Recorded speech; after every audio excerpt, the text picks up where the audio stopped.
Yeah, you don't know, say it's the Fire King, aka Dhadza D, aka Chisekuru Chacho, aka Mr. Chitongweza. All this is my brand new single, it's named Menduru. What did I name? Menduru. Listen this.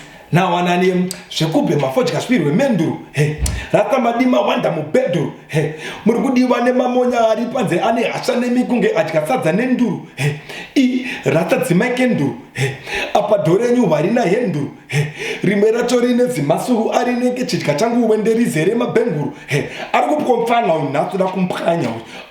Rata Dimunda Upkanvok, Musabu Nation Ukumuno Squanvok. Itata Digare Pasimuti Makudo Netama. Rasta Gwendere, in the Mune Naro, Manimusinga Tere, Makujita Shukunda. Get your song, brand new. Nehanda radio, Nehanda station, Nehanda TV, Nehanda everything. Jano Star, Rastafari. So, Zita, Dhadza D, history behind it. Why did you settle for that name? Well, my real name is Darlington Tonga Ishaje. So, Anna Darlington, we say nickname is Dhadza. Dhadza, that's shortcut for Darlington. But the D part now, Yagawandashin, dangerous, deadly. Yagawanda. Shagawand is other guy, you know. Dhadza dangerous, Dhadza deadly, Dhadza divine, Dhadza chungwe ndaikoko. King of Fire. Well, when I started this dancehall thing, I'm a fireman, okay? So... It's in Fire Brigade, gone out. Yeah, Fire Brigade has with a tricky about you know, Zimbabwe. You're not a motor. You don't know what it's, I don't know it's, you know, it's a fire, better more fire. Okay. But if Fire Brigade, you know, Zima. So, some elder called me, I know this man, we should call him the Prince of Fire, you know? And I kind of like the name goes Abanangana. You know, I know that's the Prince of Fire. So make a sense in the Shakana kids. But you know, it's been almost like 14, 15 years in the industry doing the same things, you know. So last year I had an inauguration from the Prince of Fire to the King of Fire. But I was pretty good. Could she take an impact? Because King of Fire and Cape Town, reaching Daraja, they are not Fire King. Okay. But it's the same thing. Yeah. Okay. Ukabvunza yo kunzi chakaita kuti uite zvekuimba izvi. Njuluke zvinhu zvakakuinfluencer my inspirations ako. Ungati chi what drove you kuti upinde mu field? Okay, well, I'm born in a Christian family. You know how it is, and I was around Christo. It's a normal channel every Sunday school, Kamfana. You go to church, mtemu whether when talent that's not talent to imbai. So can I go in box Sunday school and show the kids wow. Should remember should not kids. Kumbao katika kuro kuna boys zinige simbo chinakiro chingo faro zvikimba. I didn't know that I had talent, but I just never kuimba. I remember in grade 2 ndakatapiwa opportunity kuti munhu achoose zvanoda umoda cricket umoda chini kana aenda mboridza izvi zvokuridza izvi ndakanaenda baby nachirita chandinakidza. Fortunately munhu aikocha kuridza marimba angari a guy from my wood, you know, so vayazotanga kundidzidzisa ndandatanga kuplaya rinonzi baritone. It's a tenor marimba instrument.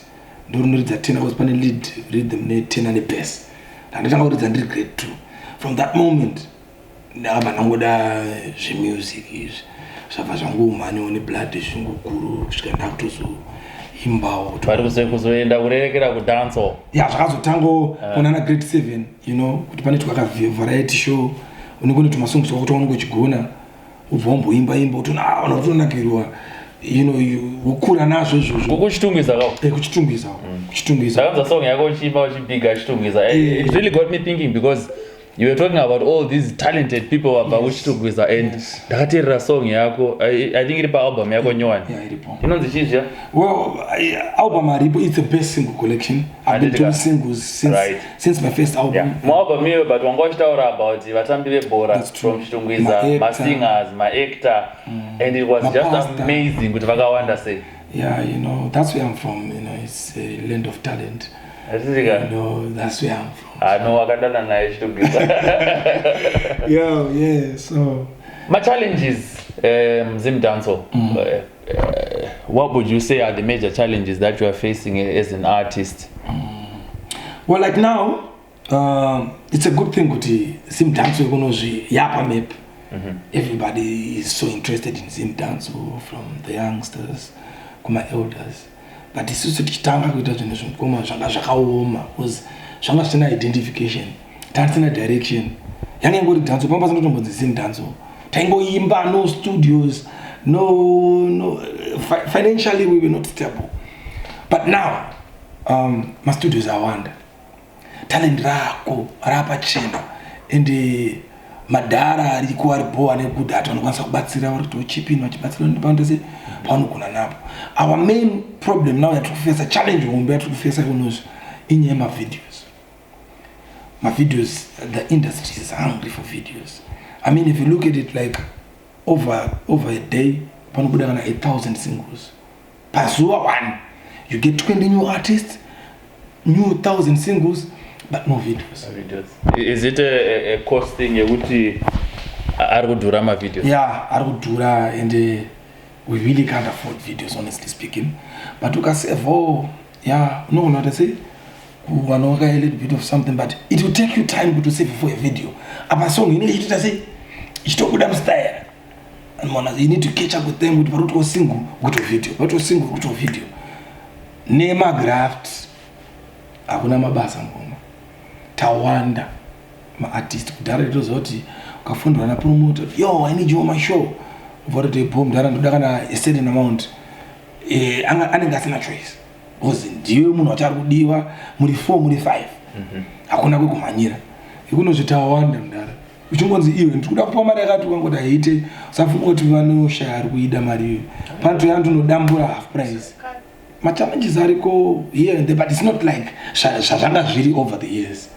Now Zimdancehall yatokura and ndosaka tiri patiri nhasi panapa ndozvikutoti kuidzawo ndege zveZimdancehall izvozvo. Pane stigmatization obviously zvinongonzi ndavakomana vedancehall ava ndembanje, you know, you have vanhu vane that attitude towards music yenyu. What would you say to them if they are watching this interview? Well, munhu anotaura zvaanoda ungamurambidze. Munhu wese agara nemaonero anoita vanhu, but toisha kuti vasati vataura murume dai vaikwanisa kuti vambotanga vateerera kutaurwa nevanhu vachaura kuti ndiwe fodya. Yeah, so I believe munhu wese ane right kutaura zvaanoda, you know, nemaonero anoitawo zvinhu, but it's not really good kuti ranga ungojaja munhu usati wateerera kuti munhu wachofodya ari kuti chii. Pamwe fodya dzimwe nguva dzinoita kuti pamwe ataure zvinhu zviri positive zvinogona kuyamura iwewe kana mwana wako, you know, because I believe we all start from point yekungoimba usakatombozva kuti kuimba kuti chii, but nekudiwa nevanhu unotanga kuzogadzisa zvinhu zvako because patiri kuimba paipe tine zvatoda kutira kutaura, hazvisi zvese zviri kumeka sense. It's only unfortunate kuti isusu tisu vezhandara racho rikubva ranonongedzera kunzi vakomana ava ndezvakati, but tine zvatototira kutotaura ende zvimwe zvacho zvikutomeka sense, zvikuyamura vamwe vanhu zvikumeka sense at the end of the day. So handiblame zvangu munhu anotaura zvaanoda, kana vebhora vanonzi vanoita zvakati, but isusu nenyaya kuti yedu irege, and you know reggae is associated kumarasta. Marasta agara angori nebad vibe rawo, pakadiwa chinhu rasta kana aripo ndiandakanonzi rasta, you know it is. But you can't blame munhu ane mafungiro ake, but at the end of the day tinchida kuti vangoti po kana mbijana kangoteererawo mbijana, kana zvisingavaiterewo then pamakommenza. Imwe nyaya inonetsa vazhinji piracy. I know I've interviewed vazhinji, even people like Yohana Sulu would say kuti mari unotoita kumashows. Iwo ruzvona sei? Piracy mukoma hatina zvatingaita, but rega ndikudze secret iripo kuri kumba. Piracy in a way yatotiyamura izvozvo kuti vanhu vauye kumashoko, because isusu we hardly get airplay sometimes, you know. Ivana Sulu madaredo ndo vakachiridzwa paradio vachiitwa zvinhu zvakawanda, isusu we don't get airplay yatinoshora kudai tichikwanisa kuwana. So papiracy paipe vanhu vakutobata music yedu zvikuti ukanzwa kuti kucheki kuti Dhadza D arikuya vakuya vachiona munhu waunoziya awana pamachi songs. But we are not supporting piracy. But I'm saying instead of to fight against piracy actually now, let's take advantage of piracy so that we can also if I benefit isusu kushikira tani simba rekuti ase rekukata piracy because I believe kuti titoikunda piracy yacho pamekufamba nemakopi ako ema CD pa show yako ngoti pamwe CD kuti kana 550 cent because munhu hato benefita ne music yako usipo but asikurate benefita kwakeka acharamba ati benefita ato kumarket after decent munhu yeye so we need to take advantage of our disadvantages these to item maji advantages atide piracy chose but in a way atoti yamuru some mazvinziraka muri Zimbabwe King of Fire Dhadza D panopa Nehanda TV. Thank you for joining us. Thank you. And we wish you very well for the future. Thank you so much. Thank you. Ndini Mdara Kubva Mdara King of Fire charging Dini Baba Tato Chitubiza Yato Chimdara Tato Chisekuru Tato Dini Baba Tato Chitubiza Yato Order Dr. Mdara kusiya vanhu vafara pano nyimbo tamba pano nyimbo jamba Dr. Mdara kuridza nemagitare unono tamba Dr. Mdara kusiya vanhu vatamba pano nyimbo jamba pano nyimbo shamba Dr. Mdara kuridza nemagitare unono tamba vanoti tsuka one more please fireman voti tsuka one more please Dikasatsuka vanokanda ma missiles again Dikasatsuka vanobaya paden Dinit baba jajo chitungwiza yacho Chimdara jajo chisekuru chacho. You're watching Nehanda TV, you don't know 2014 24 me charge order.